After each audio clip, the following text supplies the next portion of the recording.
Mambo, patient unconscious. We've asked for immediate response to a stabbing. Attackers left the scene with a knife. Request for FSI.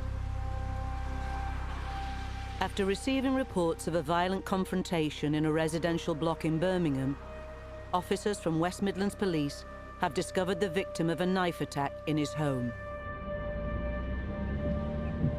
Crime scene coordinator Joe Ward has been called to the scene. We deal with some real vicious attacks, but with this job the victim could die, so time is of the essence to try and identify who's responsible for this and get them in custody. The victim can't give us an account, so forensics is key in this case. With the victim fighting for his life in hospital and the attackers having fled, Joe arrives at an empty scene. From what I've read on the log, the offence took place in the front ground floor flat. So the victim was in there. The witness noticed a blue Vauxhall motor vehicle pull up outside the address and two males barge their way into the flat. No witnesses are prepared to give a detailed statement to the police. Want to go in? Yeah. All they have are initial reports that the two men left after the attack in the same blue Vauxhall car they arrived in. Okay. Yeah. With the attackers at large, Joe's most urgent task is to search for any forensic evidence that could help police quickly identify and arrest them. Quite low level from there. Yeah, it's just literally been in that position, hasn't it, on the floor? Yeah. Just behind the door to the flat is quite a lot of blood spatter, quite heavy blood staining on the carpet, and also on the rear of the door as well. So it's a frenzied attack repeatedly in that area. It doesn't appear that the victim has moved. I think he was on the floor at the time of the assault because of how low the blood is on the wall. My worry is, the longer the offenders out there, are they capable of doing it again? So would the door have been in that position when... It could have been closed as well, couldn't it? No, I'd say it's closed because it's going like that. I think that's why he's ended up behind here, because he's tried to, as they've come in, he's tried to push them back out. Has he been trying to, barricade himself in the flat and kind of trying to push the door, and then they've just overpowered him and forced him back onto the floor? Or has he just been cowering?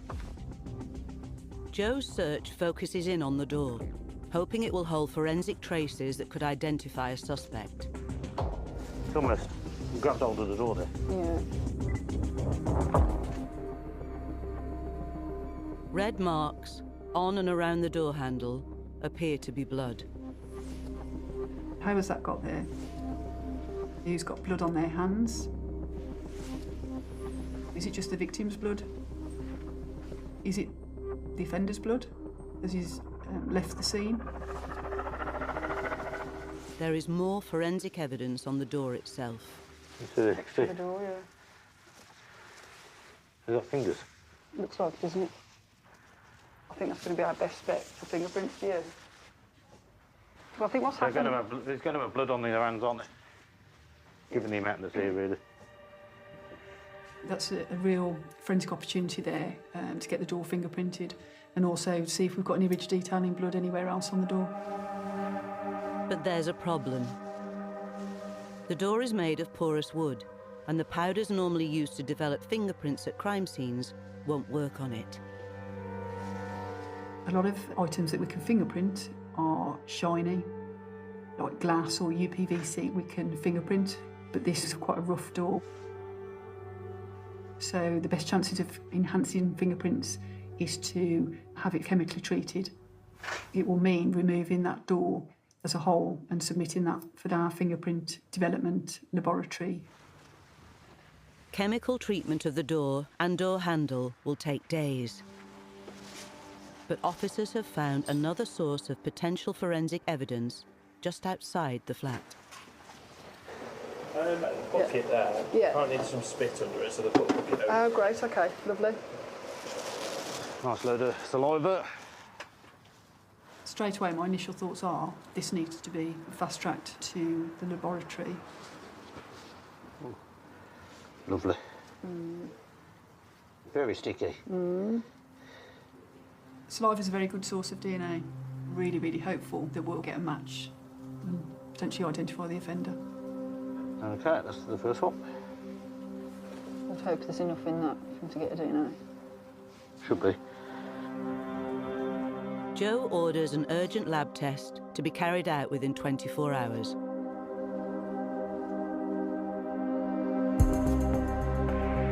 Overnight, the victim's condition worsens.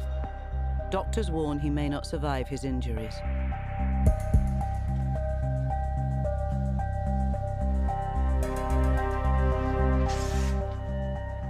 As no one is coming forward to name the attackers, the forensic team hope DNA can be extracted from the saliva to identify a suspect quickly. Forensic scientist Lucy Bryan is in charge of the strategy for the examination. Saliva, as well as blood and as well as semen, are all very good, rich sources of DNA. They contain high concentrations of cells that contain DNA, compared to a cellular material sample, which contains a lower level of cells that contain DNA. So if somebody touches an item, you'd expect them to leave skin cells from their hands or from a piece of their body, and that's cellular material. When a swab of possible saliva staining comes into the laboratory, we can't always tell from looking at the swab if it is in fact saliva. We need to carry out a chemical test. So the swab heads of our exhibit, and we need to put them in the tubes. So I've cut the first one off, and I'm going to do a process we call fluffing. And this is just to try and release some of the fibres apart to try and get any possible saliva or other bodily fluid that might be present free from the fibres.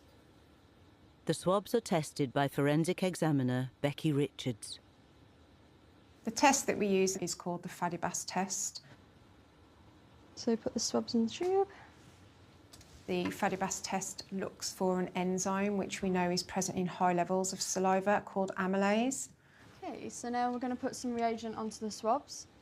And the idea is that it gives it sort of a little wash, tries to get rid of any debris. Putting this into the pellet tube, and then this pellet tube will go into the centrifuge. Any DNA and cellular material will be spun right down to the bottom of the tube, leaving the liquid at the top, which is referred to as the supernatant. And the supernatant is what we would carry out the Fadibas test on. So this is the Fadibas tablet. So they're just powdered blue tablets. So we add 1/4 of a tablet to each tube.